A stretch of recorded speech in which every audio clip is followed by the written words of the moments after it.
Bienvenue dans notre tutoriel création 3D sur ordinateur avec le logiciel Tinkercad.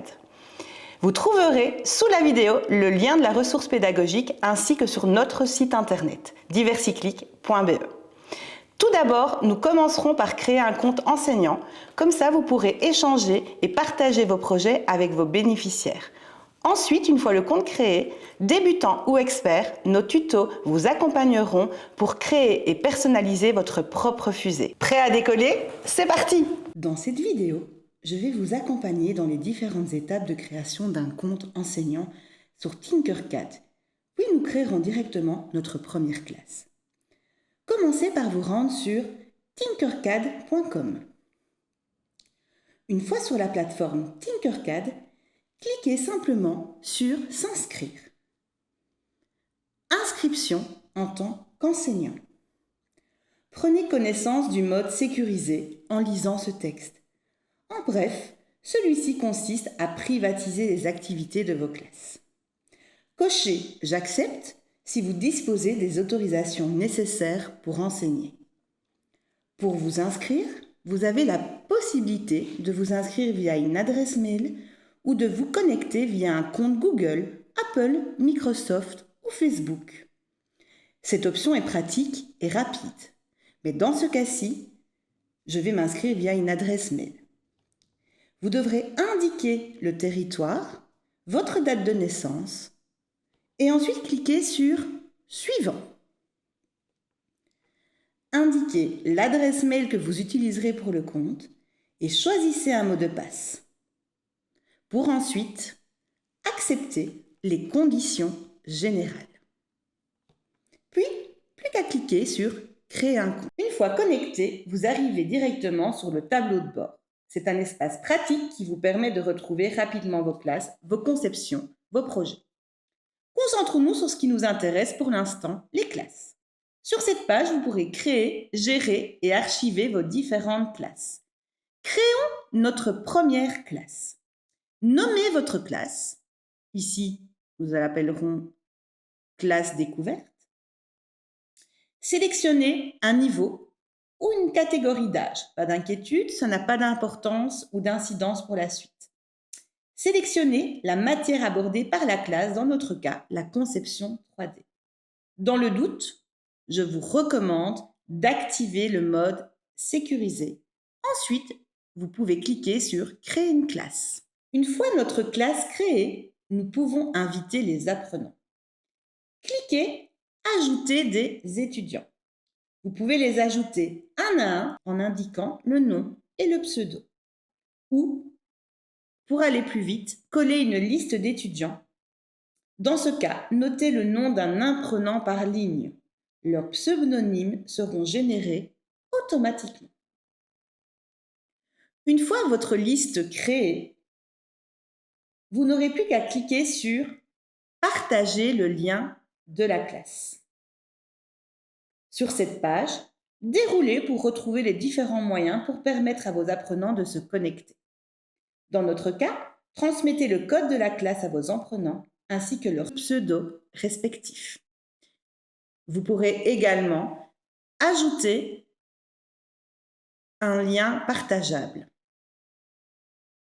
Cette fois, nous allons voir comment se connecter en tant qu'apprenant. Invitez vos apprenants à ouvrir un navigateur. Je vous conseille le plus répandu, Google Chrome, celui que j'utilise. Une fois le navigateur ouvert, il s'agira de se connecter à tinkercad.com. Pour ce faire, invitez vos apprenants à taper tinkercad.com dans la barre d'adresse. Ou profitez de cette occasion pour leur expliquer qu'est-ce qu'un moteur de recherche. En bref, c'est un outil disponible dans tous les navigateurs web et qui permet de trouver et découvrir des sites internet sur base des mots-clés. Il en existe de nombreux, mais pour le plus puissant est celui proposé par Google. Faisons une recherche directement via la barre d'adresse. Pour cela, ouvrez un nouvel onglet en cliquant sur le petit plus à côté de l'onglet déjà ouvert et tapez simplement Tinkercad dans la barre d'adresse. Une liste de résultats va apparaître. Dans notre cas, le résultat en haut de la liste est le bon. Un simple clic et nous revoilà sur tinkercad.com. On peut fermer l'onglet inutilisé. Maintenant, il suffit de cliquer sur « Salle de classe » dans le menu du site.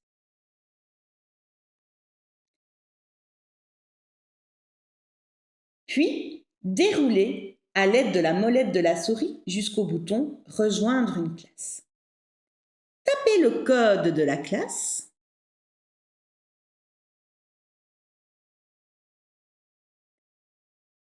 Accédez à ma classe.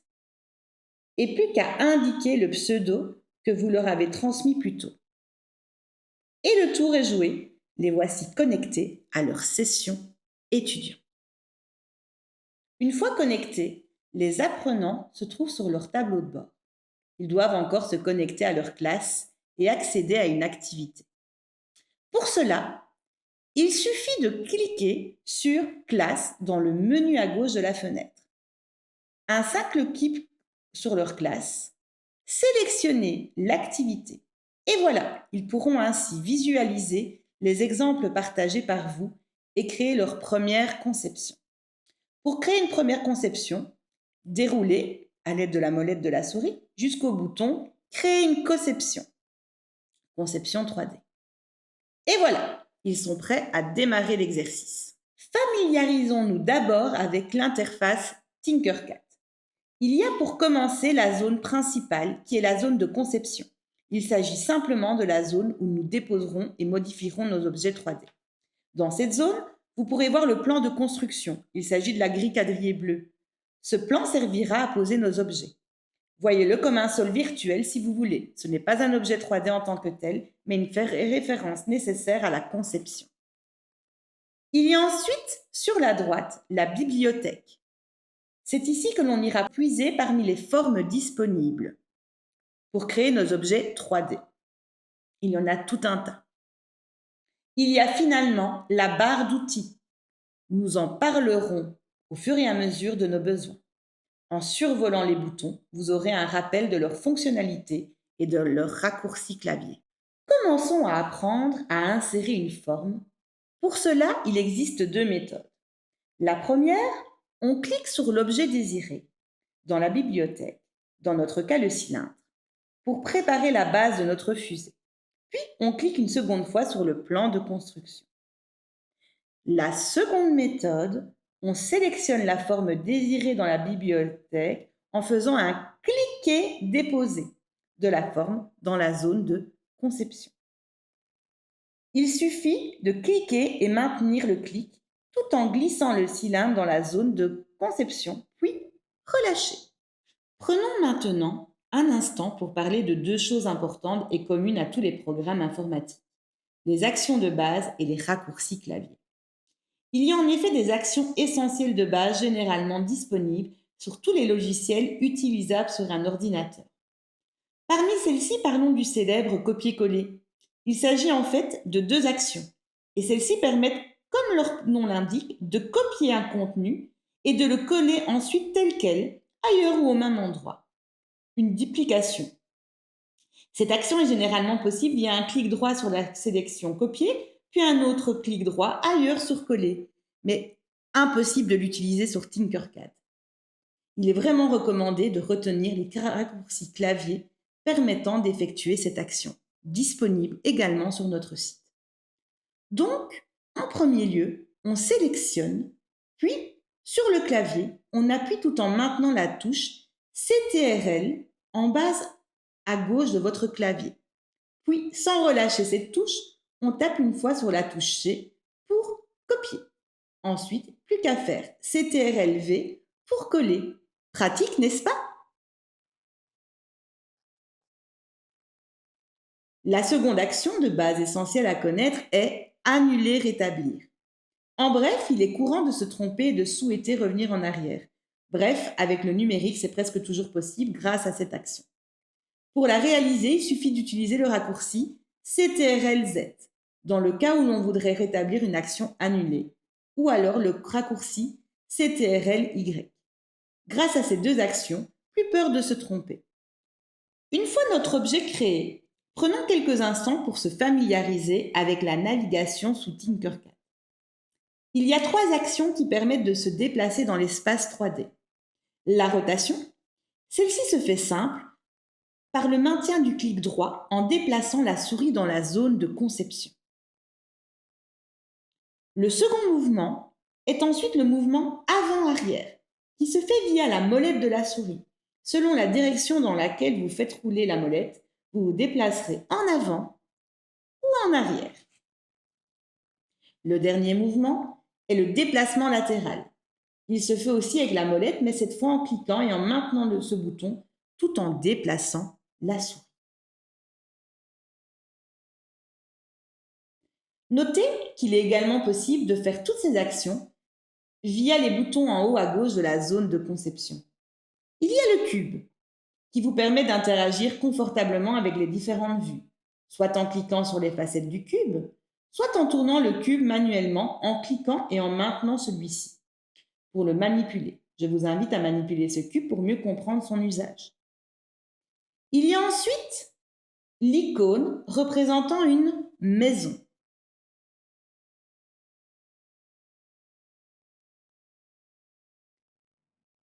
Il y a ensuite l'icône représentant une maison. Celui-ci permet de rétablir la vue de départ. Pratique lorsqu'on s'est perdu dans l'espace. La troisième icône permet de recentrer la vue sur l'objet. Notez que le raccourci clavier F permet de réaliser la même action. Profitons pour initier vos apprenants au raccourci clavier. Ils ne sont pas tout à fait intuitifs au départ, mais ils deviennent rapidement très utiles, voire indispensables pour gagner beaucoup de temps et fluidifier l'expérience sur ordinateur. Le plus et le moins permettent de zoomer et de dézoomer votre objet. Donc, on zoome et on dézoome. Et le dernier icône, dont la fonction est plus particulière, permet de changer le type de perspective. Mais nous n'en aurons pas usage dans cet exercice. Parlons maintenant de la manipulation d'objets.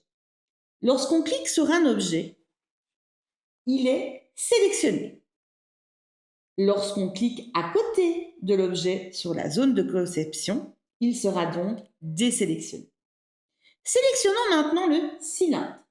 Et voyez que lorsqu'un objet est sélectionné, il y a un ensemble de poignées apparaissant et qui permettent de manipuler l'objet. Les carrés blancs et noirs permettent de redimensionner l'objet sur les différents axes X, Y et Z. Pour utiliser ces poignées, il faut simplement cliquer, maintenir et déplacer la souris. On appelle cela un cliquer-glisser. Si on souhaite modifier un objet proportionnellement, il faut faire la même chose en maintenant la touche Shift, souvent représentée par une flèche vers le haut, tout à gauche de votre clavier. Cette fonctionnalité est très pratique et aussi très commune pour tous les logiciels de création. Exemple, Photoshop. Les doubles flèches courbées servent quant à elles à faire des rotations de l'objet sur différents axes.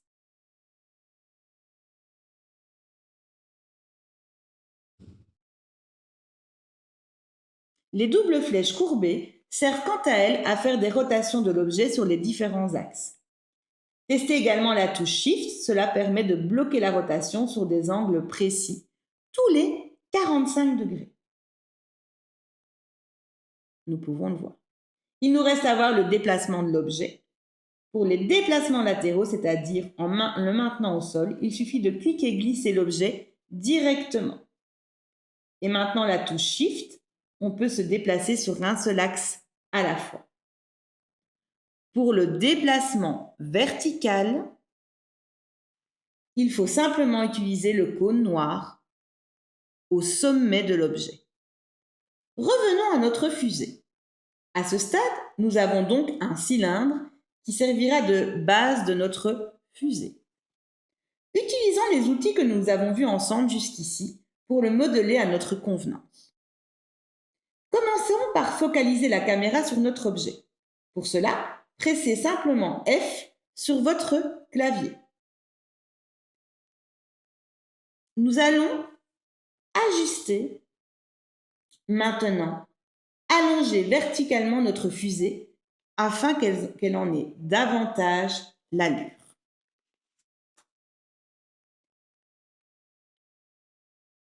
Hop, et voici, nous ajustons notre fusée.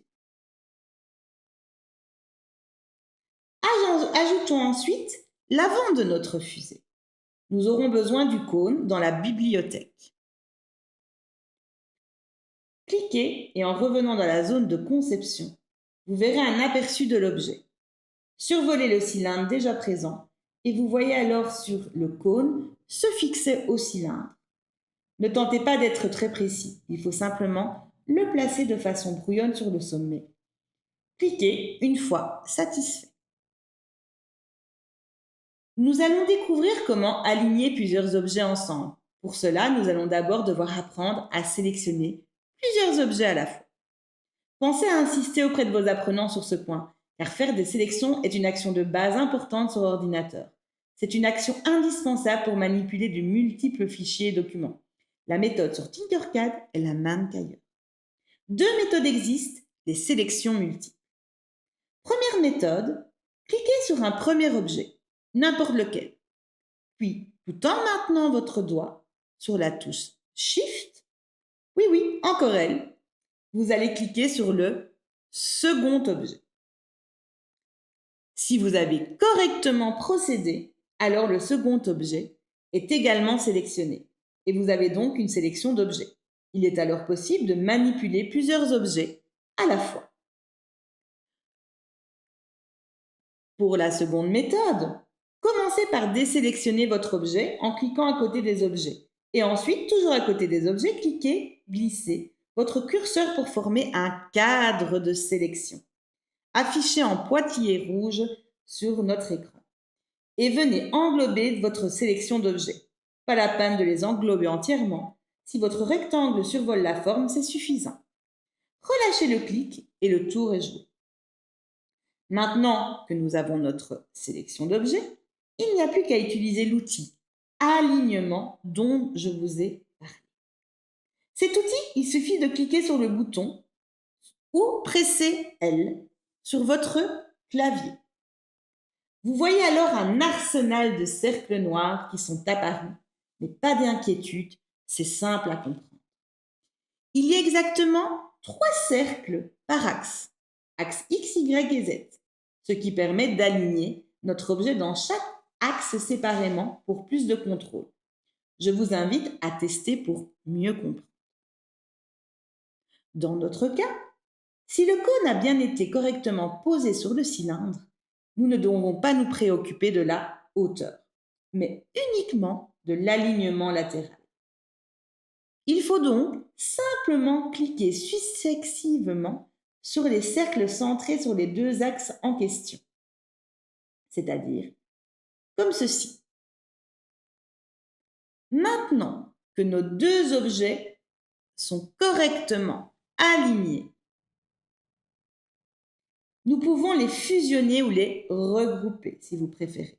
Pour cela, il suffit que les 2 objets soient sélectionnés et de cliquer sur le bouton regrouper ou maintenir la touche CTRL sur votre clavier et sans relâcher, appuyez sur la touche G. Si tout s'est bien passé, vous n'avez alors plus qu'une seule forme dans la zone. Elles sont fusionnées. Vous pouvez toujours les dégrouper quand vous le souhaitez. Nous allons maintenant opérer de la même manière pour les ailerons de notre fusée. Trouvez une forme qui convient pour vos ailerons. Je vous recommande ce triangle allongé. En le modifiant un petit peu, il sera parfait. On le dépose à côté de notre fusée. On va maintenant le redimensionner comme nous l'avions fait pour le cône. À la différence près que nous allons l'allonger dans la hauteur et le rétrécir comme ceci. Agrandissons-le un peu avec la touche Shift pour conserver ses proportions. Voilà, ça devrait faire l'affaire. On pourra encore l'ajuster par la suite si nécessaire. Maintenant, on sélectionne nos 2 objets. Shift clique sur la fusée, ce qui fait une sélection multiple. et on clique soit sur le bouton Aligner, soit sur le raccourci clavier L. Et on aligne à nouveau sur les deux axes au sol. On peut encore un peu ajuster nos ailerons. Clic et on glisse jusqu'à obtenir la taille souhaitée. Il n'y a plus qu'à sélectionner l'ensemble et les grouper. Donc, je fais une sélection. Clic maintien, j'englobe ma sélection. Et maintenant, je vais utiliser le bouton pour regrouper ou CTRL-G. Donc, on maintient CTRL et puis on appuie sur G, tout en maintenant le bouton. Et voilà, nos objets sont groupés. Il nous reste une dernière étape pour finaliser notre fusée. Nous allons faire un hublot dans celle-ci, une sorte de fenêtre. Pour cela, nous allons devoir soustraire une forme à une autre. Dans les formes, ajoutez un nouveau cylindre. Celui-ci, et déposez-le à l'endroit de la fusée où vous souhaitez creuser votre hublot. On rentre légèrement la forme à l'intérieur à l'aide du cône de manipulation. Maintenant, on va rétrécir notre cylindre. Donc, on maintient la touche Shift, clique et glissez la poignée carrée de manipulation au sommet du cylindre pour leur donner une taille raisonnable. Replaçons-le correctement.